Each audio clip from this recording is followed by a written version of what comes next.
Black in China, Season 2, sponsored by Hayden T. Joseph, Certified Public Accountant. Visit us at advancedamericantax.com.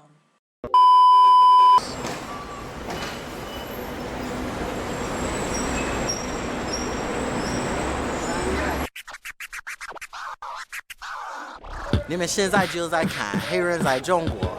黑人在中国。黑人在中国。黑人在中国。黑人在中国。黑人在中国。 All right, I'm Vance Ricks here on behalf of Kyle and the Black Life China podcast. Talking today with Mensah Cone, owner, proprietor, founder of the berry shop here in China. He'll tell us about it. Frozen yogurt, frozen waffle. Sorry, not frozen waffles, Belgian waffles. All right, so tell us a little about yourself. Oh, okay. So where are you from? Yes, my name is Mensah Cone. I'm from New York City. Okay. And I came to Kunming, China last year at this time. So it's been 1 year since I've been here. My first trip to China was in 2014. And I went to Jinan. Jinan is the capital city of Shandong province.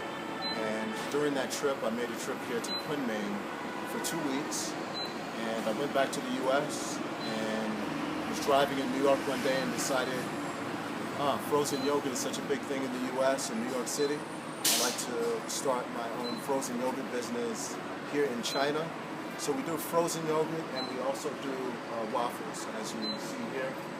And just a little sales pitch, we have 6 flavors of waffles that we do here at Berry in Kunming. Okay. So you've been running this since last fall, is that right? Well, yeah. Last fall we opened September of last year. I actually rented this space in April of 2015. So it's been about a 9-month stretch. And this very month of March has been a spectacular start. So we've gotten through the tough period and we're looking forward to profitability this month. Well, I got here in mid-February. It was very cold then and a little bit even unseasonably cold. And I think now we're finally seeing some of that famous Kunming spring. It's 80 degrees today, mid-March. So I think that's a good indication for the rest of the year. You'll probably get some good traffic in here. Absolutely, thank you. The other thing, one thing I want to point out is your shop has upstairs. So I'm not going to take the camera over there, but people can sit upstairs, hang out. There's Wi-Fi. They can kind of make this a social space, and it's not just a counter space. They can go. So why Kunming? What brings you here in particular? Well, I thought Kunming was appropriate from a climate perspective. Right. So it did get very cold this past winter, but the locals have told me that the weather's not normally that cold. When I came in 2014, September 2014, the weather was just fantastic. So it was a bit of a surprise to encounter the cold weather. It's not Shanghai, it's not Shenzhen. And so what I was trying to do was establish brand recognition in a city that was not too far developed, but also not too much underdeveloped. Okay. So Kunming was prime location. And with 7 million people, I know it's considered a kind of hick village by Chinese standards, but it's still larger in population than the overwhelming majority of places in the U.S. Yeah, that's true. So, 7 million people is no joke. No joke, yeah. So metropolitan area. But even the 3 million you're talking about kind of in the center is still also no joke. Oh, no joke, yeah. So that's one of the reasons why I think Kunming is a great city also, because we're talking about people, volume, and, Kunming is on the map. It's on the map for development in the Chinese government because Yunnan province is a part of the Southeast Asian trade zone. Right. Yeah, so Kunming is the capital of Yunnan. So that was going to be one of my follow-up questions, which was about the maybe difference in business friendliness here, in your experience, maybe versus other parts of China. So I know the climate and population would be good reasons to set up a frozen yogurt shop here, but is it also a good place to file paperwork and deal with the bureaucracy? Well, if you take a look at the wall here, you'll see in order to open a business in China, you've got to go through several rigorous steps, and foreign-owned business is not something that an individual can do on their own. You know, they can perhaps ask a Chinese friend, or they can get a service to do that for them. So it's not an easy thing. Investing in a business in China is a little tricky also, because you have to first do the investment. And once you make that investment, the registration process usually takes about 3 or 4 months. And at the end of that process, or during the process, it can be decided upon whether you're approved or not approved. But once your investment is done, that money is locked. You cannot get it back. So it can be a little bit risky, but I always think positive, and at the same time, try to work with the right third parties. You know, select the right third parties in order to get the job done. How did you? Was it just trial and error that you found those third parties, or did you already have a hookup when you got out here? I didn't have a hookup at all. You know, it was really about building relationships. And at first, I had met a Chinese businessman, very successful here in Kunming. And Chinese culture is based upon relationships. Sure. So what he wanted in return to help me register this business was he wanted to become an investor. But I wasn't aware of that because, you know, everything is based upon favors here. Mm-hmm. But he didn't have the capability to do it, you know. So I was able to find a service that was not too expensive, but at the same time, the quality, the measure of quality was on point. Okay. And so therefore, it took about 3 or 4 months, and I still have a very good relationship with that firm and the leaders of that firm. That's excellent. Yeah. And so they are investors, or a couple of them are investors? Not at all. Oh, okay. Not at all. Okay. They're not investors at all. They didn't ask to invest in the company. It was really just a paid-for service. But they did see the capability, you know, that we at Berry had produced in pulling this shop together. And you know, at a later time, they did say, "Hey, Mensah, you know, if you're looking to do some expansion, you know, keep us in mind." You know, so several individuals have requested opportunities to become a part of the Berry organization. That's great. Yeah. That's great. And especially in just a little over half a year, for that to be the case is a real sign of confidence. Yeah, absolutely. Which also must be unusual for a foreign-run business. Yeah, you know, and I think it may be quite common, you know, once the owner shows some type of capability that other local investors want to get involved. Sure. You know, because as I mentioned before, it's still developing. Yeah. And some of the Western trends, you know, have taken off very fast here. Okay. So if you bring that type of acumen, you know, to the table, you know, it's possible that you could connect with the right people. Good.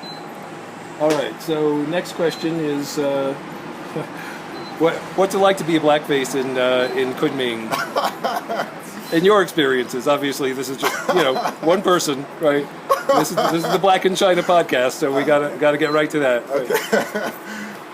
Well, for me, you know, it's not been what I think most people have expected. So let me give an example. Times that I've gone back to the U.S., spoken to different friends, and you know, the question comes out of, you know, are they prejudiced? Are Chinese people prejudiced? And I always tell them, and these friends, you know, are business people in New York City, Connecticut, very accomplished lawyers, and they're not black, they're white. Okay, so they always say, you know, that Chinese people don't like them as white people, and they definitely don't like black people. But in my experience, you know, it's really just been a welcoming situation. You know, I haven't experienced, you know, any direct, you know, prejudice or bias. I've not experienced that. Actually, I've experienced the opposite. Just to mention a quick story to you, I don't know if I spoke to you about this before, but I was on my way to a business meeting, and was early in the morning. I was dressed in a suit, and the bus was packed with people. Here in Kunming, if a foreigner gets on the bus, they're the only foreigner. So I was the only foreigner, and obviously the only black-skinned person, color black. So I was standing, and there was only one seat remaining, and that was far in the back of the bus. And no one else wanted that seat. It was inconvenient. So I felt someone tap me on the back. And as I turned around, there was a woman, a Chinese woman in her probably mid-40s, going to that inconvenient seat and telling me to take her seat.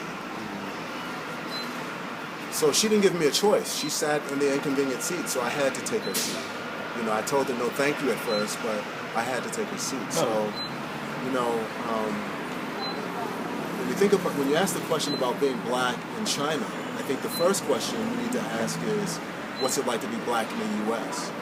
So I don't think that I've ever heard or will ever experience, that type of welcoming, in the U.S. So I'm very pleased with the way I've been accepted in China. And it helps probably, as I didn't mention, but you've studied Chinese for several years before you got here. You're almost fluent, speaking, reading, writing, so that probably, it's not that people can tell that just by looking at you, but I think it probably makes some of your interactions with people a little more smooth than they might be if you were just in the sort of generic foreigner category. Here in the shop, I think, because I do speak to the customers and welcome them, I think the language does help, but in that previous example, when you're on the bus, they don't know that. She didn't know that, right, So I think... So do you don't have the people, like, walking past you or just sort of randomly shouting, hello? They do. Okay. Yeah, okay. I've had people, shouting and saying hello, but at the same time, I think they do that to white foreigners also. You understand? Yeah. I think that they want to take pictures. With white foreigners also. Yeah. But let me just give you another example of my experience here in Kunming. That's what this is about. It's about your experiences. Right. Yeah. So with my experience here in Kunming, parents bring their children to the shop, after school. Yeah. Give them a nice treat. You've got a great location here between all these middle schools and universities. So. Absolutely. So we get some young children here in the shop after school, and their parents usually tell their children to call me uncle, shushu. Shushu. Yeah, so the parents tell them to call me uncle, and so that's really a sign for me, of welcoming. On the street, walking down the street, whether a person is white or black or from another country, lao wai, old foreigner. It's a common expression that old outsider, use. yeah. Right. Well, this goes to what you were saying about maybe comparing to the U.S. I think when you're on the street, you're just a black man, right? And whatever scripts people have when they see you, that could be anywhere in the world. Those scripts are going to control how they interact with you. But then, as you're saying, if there's a maybe more human one-on-one kind of interaction, right? Absolutely. Then there's more of a chance that you could definitely. be your humanity could be noticed and acknowledged. Yeah, definitely. Yeah. But being black, I think that it's more difficult to be black in the U.S. than be black in China. That's my experience. And I think being. Can you say more about that? What do you mean? Well, more about that in the sense that I was in corporate America for 20 years. I worked at MetLife. As a technology manager, I did project management, I did finance, and kind of did several jobs. Yeah. But every time I pull up CNN, there's always something about blacks. Someone's being killed. Right, and how blacks are being treated and young boys are being shot, So here in China, actually, I feel very safe. And when I walk past the police, when I walk past 5-0 here in China, there is no double take. They don't double take, you understand? And so, when you think about being black in China, as I mentioned before, I think that, a more critical question, is what it's like to be black in the U.S. So do you think, well, again, we're talking about your experiences, but do you think you read as American black? as opposed to African black, right? And that might be also part of how people are reacting to you. Sure, right? Sure, but many people come to my shop and they ask me where I'm from. And so instead of tell them, I ask them to guess. Yeah. Okay? And so probably 60% will say that I'm African. 40% will say I'm from the U.S. Or another ratio could be 70% will say I'm from Africa. Another 10% from France, and then, another 20% from the U.S. Yeah. So I usually ask them that, and then I educate them, I explain to them that, there's a lot of blacks in the U.S.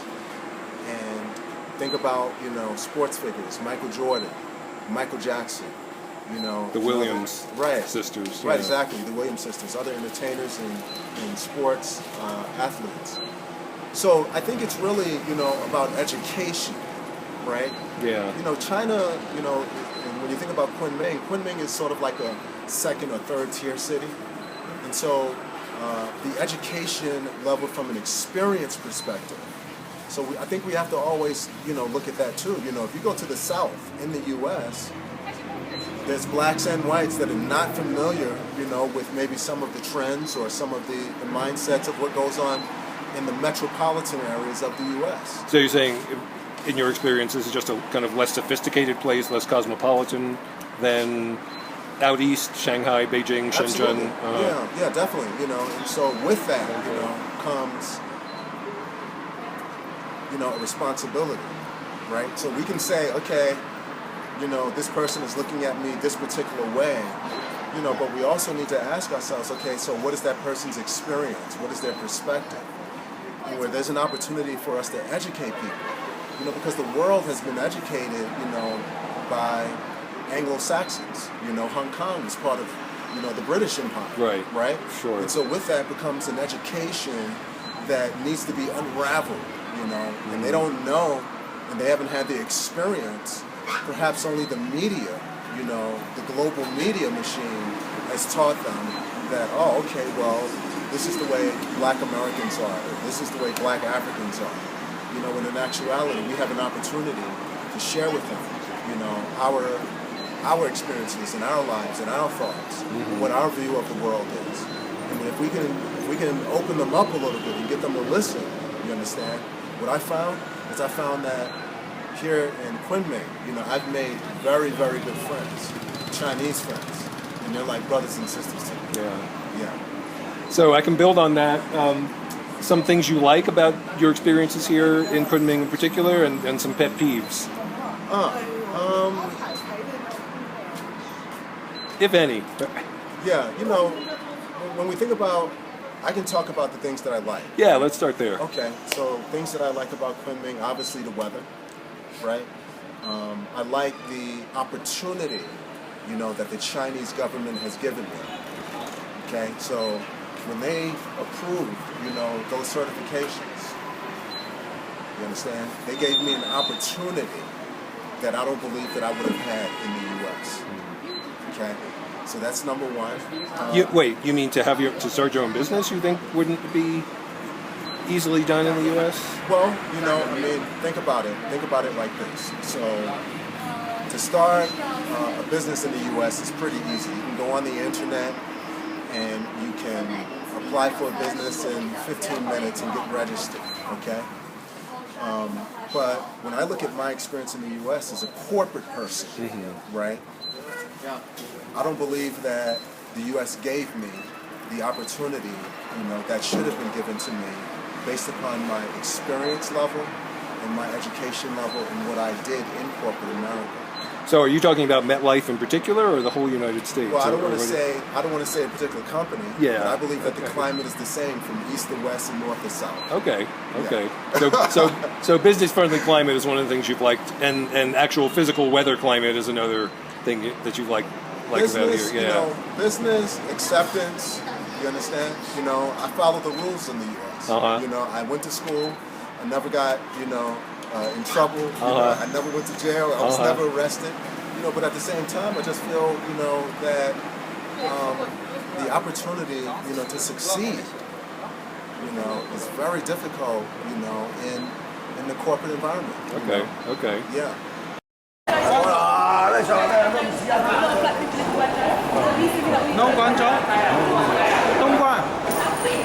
And now he thinks we're going to a factory town. Is it no? 观众哦，不用了，谢谢。去哪里？朋友，知道，我们知道地铁可以啊。地铁没有了，11点就。但是我们可以走路，就是你好，别哄我啊。